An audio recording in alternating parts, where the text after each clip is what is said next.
अस्सलाम वालेकुम नाज़रीन, आप देख रहे हैं HND न्यूज़। रिपोर्ट शामिल करते हैं हारूनाबाद से। चारे नुमाइंदगान गुलाम अयूद्दीन की रिपोर्ट के मुताबिक हारूनाबाद में तेलदार इजनास के हवाले से किसानों और डीलर्स को आगाही फराहम करने के लिए महकमा ज़राअत ने सेमिनार का इनेकाद किया। सेमिनार में किसानों, आड़तियान और डीलर्स की भरपूर शिरकत। हारूनाबाद में महकमा ज़राअत के ज़ेर एहतमाम मकामी होटल में सेमिनार का इनेकाद किया गया। सेमिनार में किसानों और डीलर्स को तेलदार इजनास के हवाले से आगाही फराहम की गई।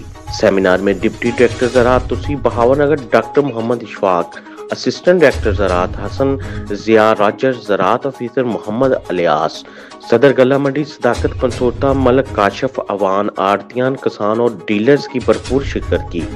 और इस मौका पर डिप्टी डायरेक्टर ज़राअत डॉक्टर मोहम्मद इशफाक का कहना था कि पाकिस्तान का 80% खुर्दनी तेल दरामद करने पर सालाना $6 अरब खर्चा आता है। इस हवाले से सेमिनार के शुरका ने खुर्दनी तेल की दरामद पर आने वाले खर्च को कम करने पर आराह तलब की गई। कॉन्फ्रेंस के एहतमाम पर डॉक्टर इशफाक की सरबराही में उगती कपास गाहों के हवाले से वाक का भी एहतमाम किया गया। मजीद न्यूज़ और अपडेट के लिए देखते रहिए HND न्यूज़।